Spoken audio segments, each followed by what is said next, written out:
What's up, everybody? Welcome back to another episode of Coffee and Brats. I'm your boy Diener, and apologies for the lapse in between. This one I'm doing a little bit different style, more of the, I guess, portrait filming, if you will. It seems to be the trend these days. So I'm actually still working. This is a normal working day, but I wanted to get on here and just kind of shoot the shit. It's mid-March, and it's been a while. Forgive me if I don't look at the camera too much. Just more or less just the thoughts. Not so much of a full-on podcast, but just my thoughts here. So, yeah, I just wanted to check in and make sure that my viewership is still with me. As you can see, I have microphones locked in, and I am working on doing some other fun stuff. But yeah, I just wanted to talk today. It's just something that I always think about. I had a doctor's appointment doing some procedures. I have a birthday coming up, which requires me to do certain checkups, and it's that time. So I was just thinking, though, some of the line of questioning that they ask you, to get ready for some of these procedures is interesting. And so previously on my platform, when I had Coffee and Brats, just the audio version, I spoke about mental health. Mental health is something that isn't really spoken about a lot in the male space. I don't know if it's maybe a little bit of male ego or just uncomfortability, which probably goes hand in hand with that ego, right? As men, we're taught to be strong and, don't cry and do these things from pretty young age. At least my era was.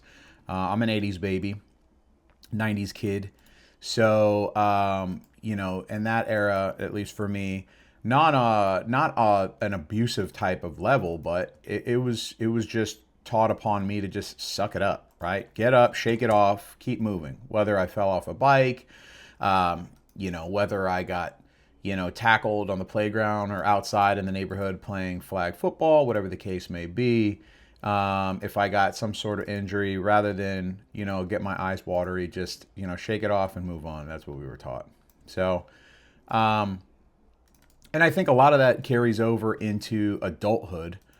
And, once you start, as I always say, once life starts lifing, I feel like, and this is situational for sure, but you more or less just kind of have to thug it out, for a better lack of terms. And I'm thinking about this more and more lately. And the reason I'm thinking about this more and more is I am approaching level 4. I was born in 1986, and I have a birthday coming up this year, and I will be embracing in level 4. I'm very thankful to have made it thus far. I've had a bit of an interesting life, and I, like some of us, I made some stupid decisions when I was younger, but it all helped me get to where I'm at today. But I'm saying this to say that around the time I turned 30 and life started lifing, per se, I was met with something that I never felt before, and this thing called anxiety. Around my 30th birthday, I had my now wife, my then wife, very new into marriage, a couple years into the relationship. We had embarked in a journey of getting a home, and just really sharing our lives together, all encompassing. Previously, we were fortunate enough to stay with her parents for a couple of years while we saved up some money, to make sure that we were able to start our lives together. And then once we got married, I think the ego in me said, I'm not coming home to mom and dad's house. And we got married on a Saturday, and it was the following Friday I found a house, or my wife found a house, but we found a house and we went and locked it down. And so, yeah, anywho, but life started lifing at that point. I had been in law enforcement, a form of law enforcement, if you will, and that is a high stressed, very high paced, long job. And by long, I just mean long nights. I went to night shift, so I was working nights. I was up during the day. My entire trajectory was opposite of what my wife's was at the time. And so just doing that, like living that life, it just becomes stressful, right? The late nights, first and foremost, will take a toll on you. I used to work in restaurants, and most often in the kitchens. You work night shift, and I like to think I was pretty good in the kitchen. Actually, I'm gonna brag a little bit. I know I was great in the kitchen. I actually ran the kitchen for a while in a few different instances. But in doing so, you get thrown on like the dinner rush. That's like the heightened area of that particular industry, or is the busy time. So anyways, I'm saying all this to say is that I worked nights. My nights would go, we close the kitchen at 10. You got to clean the kitchen. We used to stay late and make sure that the bartenders, once they closed, they had to count their money, do their stuff, and then we'd walk them out to their cars. So basically, it was just a night shift. So it wasn't something that was far-fetched. However, this night shift was a little different than cleaning the fryer per se, right? So again, dealing with individuals that were unruly, interesting situations. And it just took a toll on me. I had to force myself to get into a certain mentality. I had no feelings. I had turned into a brick of ice. And, obviously, unfortunately, that carried into my normal life. So I was sort of numb to everything, right? They don't really tell you that. They don't prep you for that. But it just comes with the territory in that lifestyle. And so, and then during that process, without divulging too much, my wife was going through some medical stuff in her own right. And, it was pretty heavy at the time. And so, just between my crazy work hours, the stuff that I was seeing every day at work, then my wife was embarking on her own medical journey, which was rough, heavy, and long. It was just a lot, right? I was trying to keep the house afloat, make sure that the lights stayed on, there was food in the fridge. And in doing so, I was just running myself super, super thin. Ran myself super thin. And what's crazy, and this is like where I'm getting to, by the time my wife had got her stuff sorted, and by the time I've gotten acclimated to the schedule that I was working, okay with working an excessive amount of overtime until my wife got sorted. And that's really what the burnout for me was, is just I would work a normal shift and then I would have to get involved with an excessive amount of overtime to make up the lack of finances that wasn't coming in while my wife was embarking on her medical journey. And so, as you can imagine, I was tired and, again, just a brick of ice. So, it was kind of shitty for her in a sense. And I was aware of it. I just didn't know how to fix it. But trying to support my wife, obviously I was supportive of her, mentally and obviously financially.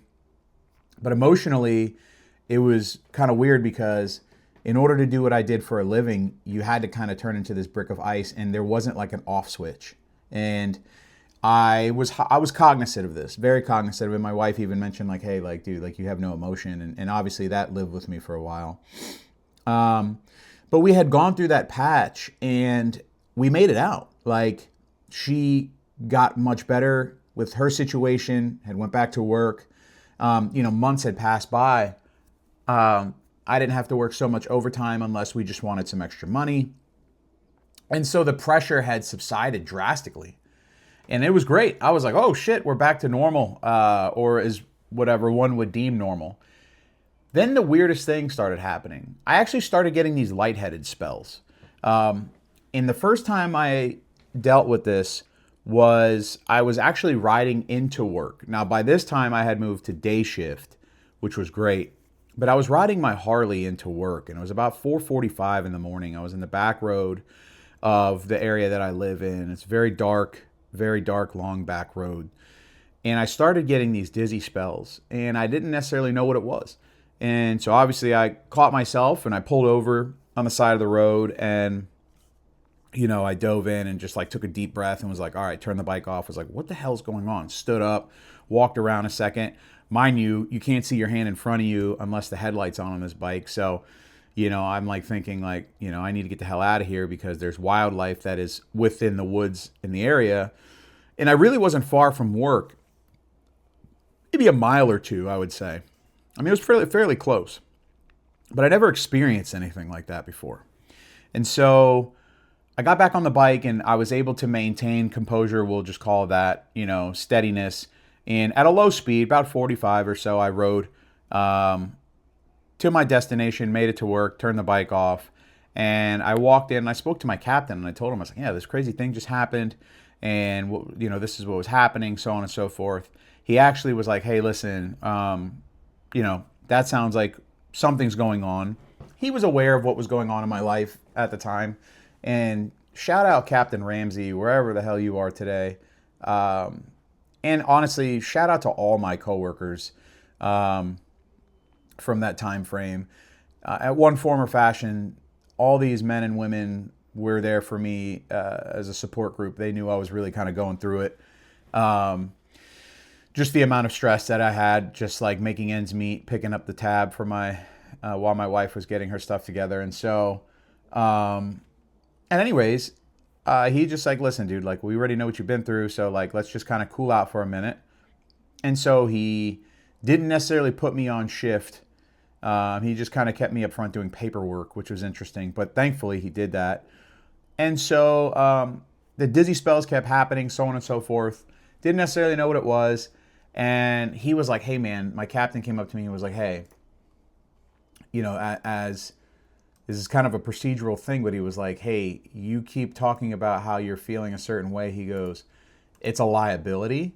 And he goes, I know that you're prideful and I don't want to do something that you're not comfortable with. But he goes, if you continue to have these like dizzy spells, he's like, I'm going to have to call the ambulance because I can't have you falling out here without me not taking action. And I was like, dude, I totally understand. I said, what if I called for a ride and I actually just went home? And he said, if you could do that before you fall out, then we'll be fine. So crazy enough, I called my in-laws. Shout out to my in-laws. My mother and my father-in-law both showed up. My father-in-law rode my motorcycle home. My mother-in-law drove me home. And by the time I got home, I was okay. We didn't know what it was. And the long short, I finally made an appointment with my primary care physician, and apparently some of the ways some people, or let me just say this, apparently I was being affected by anxiety. And anxiety affects people in different ways. And dizzy spells evidently is one of them. It's not like the most common that I was told, but it was definitely something that affected me. And that's how it happened with dizzy spells. And so I was like, okay. It even happened another time where shortly after that, I was cutting the grass, and ironically, my mother-in-law was at the house again that day. And I was just cutting the grass, had my headphones in, felt good. Weather was beautiful. If you know me, you know I like to be outside all the time. And I literally just started getting dizzy, and I'm pushing, and boop, boop, boop, just fell right over. Not like I blacked out or anything. I just literally fell over. It's almost like my equilibrium went out. And so I was like, oh, wow, this is like a really a real thing. Went back to the doctor. The doctor said, hey, listen, we should prescribe you to a light dosage of anxiety medication. If you know me, you know I don't like meds of any sort. I'm semi-scarred from like my mom type of thing. And so, I was reluctant, but we ran it. I ran it. They put me on 10 milligrams of Lexapro. And we went ahead and ran that. And I'm not going to lie, it worked. The Lexapro worked. It worked. And I took that Lexapro. Gosh, I was consistent with the medication for a year or two. I think altogether I was on the meds for about 3.5 years. I had weaned myself off at one point and realized like, hey, maybe this isn't. I'm not ready to come off of it. Also, it's a pain in the ass coming off those medications. If anybody who's taken medications, my wife took medication for anxiety in the past, and she used to tell me about these brain zaps when either she was running low on a dose or if she was trying to wean off. It was like these pops in her brain, and that's the only way she would explain it. And I was just like, as an outsider looking in, that sounded so crazy to me. I'm like, I don't even know what you're saying. Well, I started to experience that, and that's exactly what it is. If anybody watching this has ever taken some sort of anxiety medication, you know exactly what I'm talking about. But so I had tried to wean off of it for a couple of times. A couple of times I was just like, I'm not ready. I would still get a little anxiety. But dude, I'm here to say this, that the duration of the time that I was on the anxiety medication, one, it was much needed. It gave me a life back. My wife would be like, oh my God, you have personality again. You're not a brick of ice. And I wasn't getting the anxiety, panic attacks that I was getting at all. Like every once in a while I might get one. But very minute, right? Like super controllable. I, by that time, had knew the symptoms of what it was, and I knew how to kind of like counteract it. So fast forward to now, like I haven't been on anxiety medication probably like 4 years now, I think. I feel great. I think the one thing that I took from that experience is to be vocal about it and not try to like sit there and deal with like your little anxiety moments or your little panic attacks. Like I think a lot of times I used to like try to like stomach that and be like, oh, it's happening, and not say anything.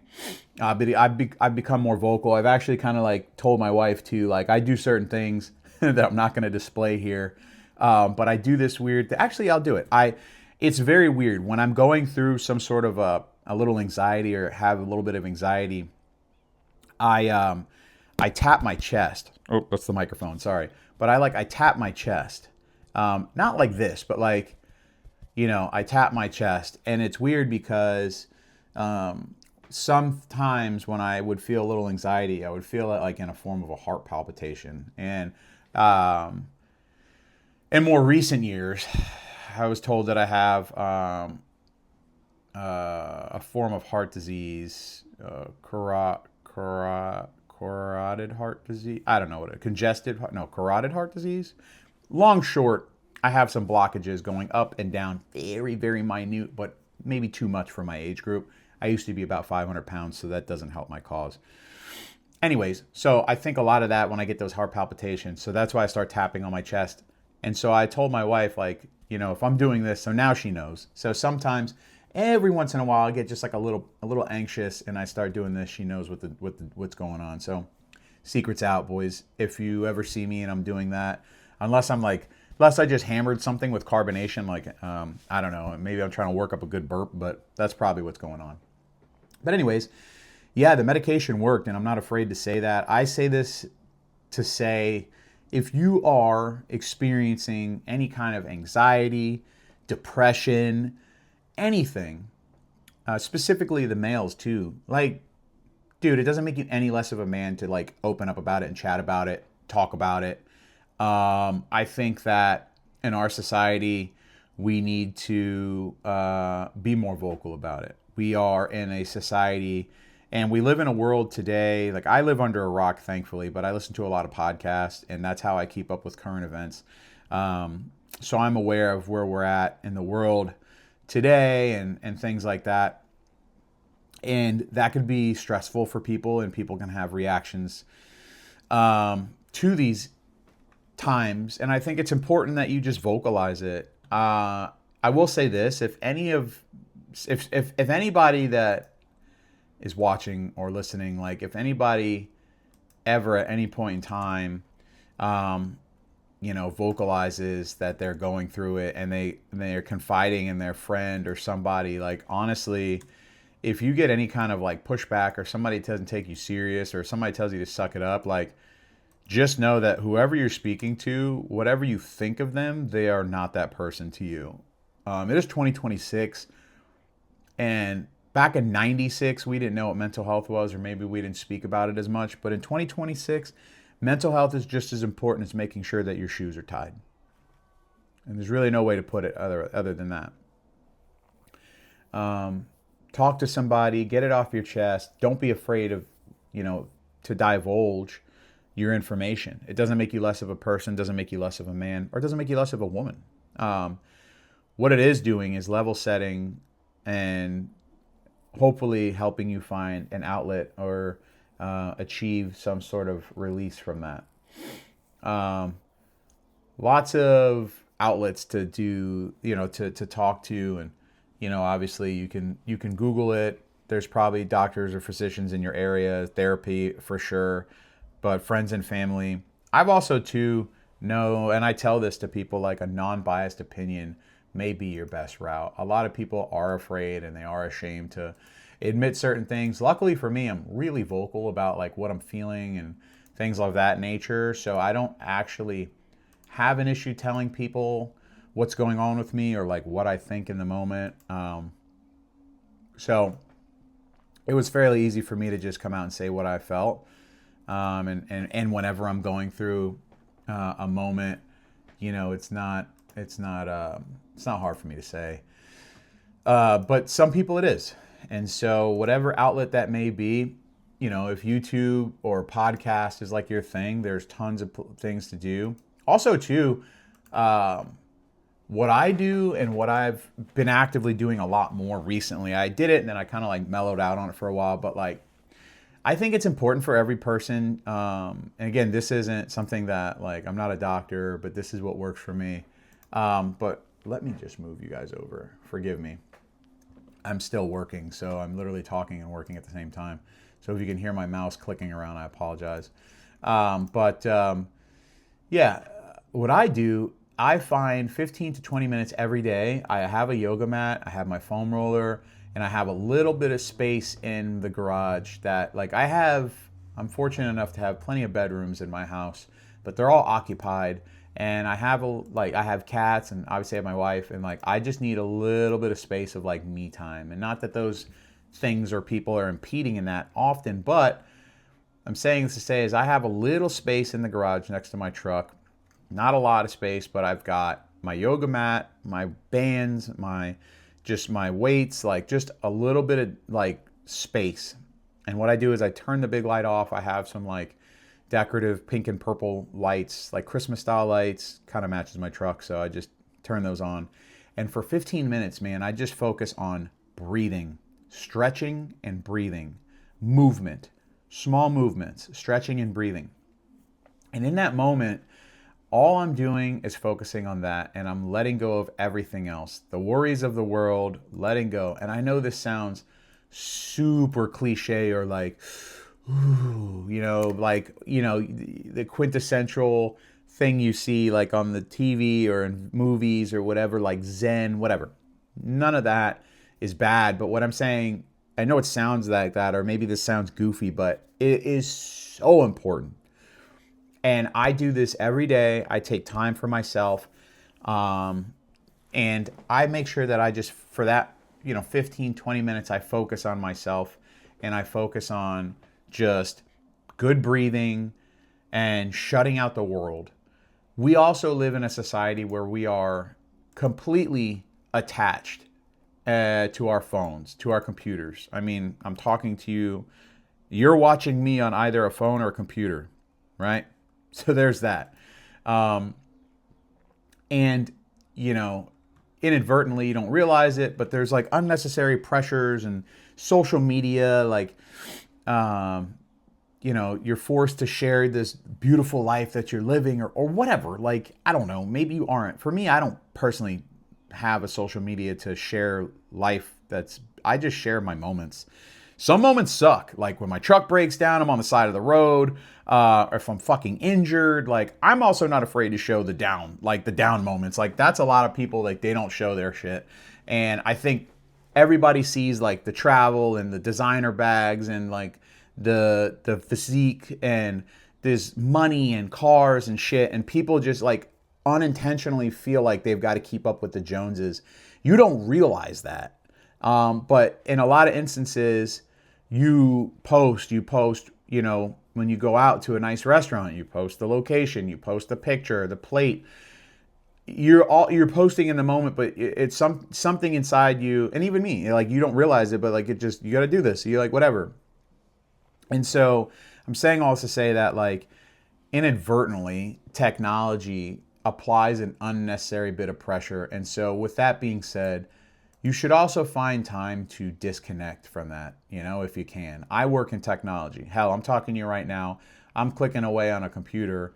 I sell software and AI, and I've been doing this for almost a decade now. And so I'm always on technology. I'm kind of savvy when it comes to it. I know how social media and things work like that, whatever the case may be. But I also disconnect from that when I can. I put my phone on Do Not Disturb every night at 9 p.m. If it's an emergency, most of the people that need to get a hold of me in those situations have my wife's number. They can call her. I also have timers set on my social media platforms, and I also have notifications shut off on my social media platform. So if you DM me or whatever, I honestly don't see that until I open up the app, or else I'm going to be on my phone all the time.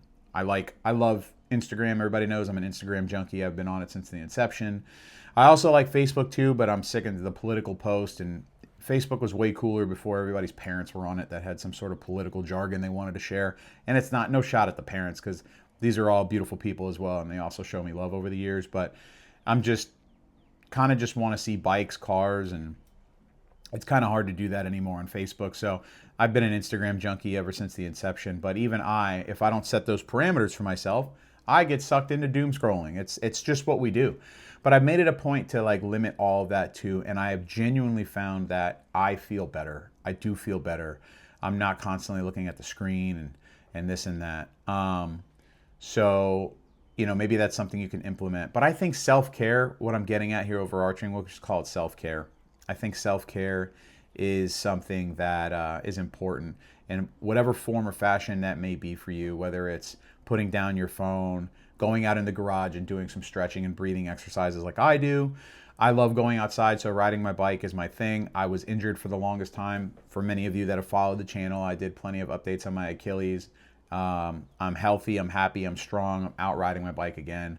So that makes me happy. But you should have an outlet for yourself, right? And I think getting just the basics, like getting good sleep, and also just making sure that you're putting stuff in your body that's like healthy. And that's a different conversation. But I think, if you're just conscious of what you consume both in life, so it could be social media, it could be in the kitchen, the friend group, like what are you guys consuming? Are you overly inundated in politics or like shit that doesn't really matter, that doesn't affect your actual day to day? A lot of that stuff you don't realize affects your mental. So if you're going through anxiety or you're feeling a bit of depression, obviously, seek the proper channels. There's helplines, there's tip lines, there's places that can get you to where you need to go if you're willing to put in the work.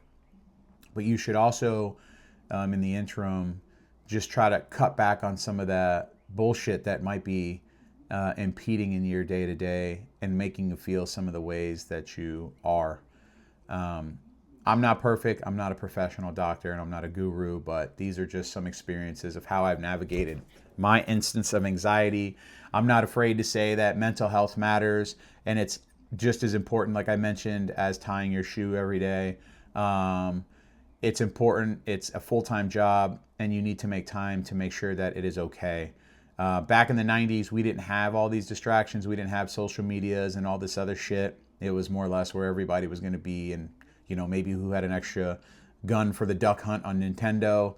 But nowadays, as I look to level 4, there's bills, there's life, there's pressures, relationships, friendships, work, career, all sorts of shit, social media, everything, technology, a lot of pressures of the world.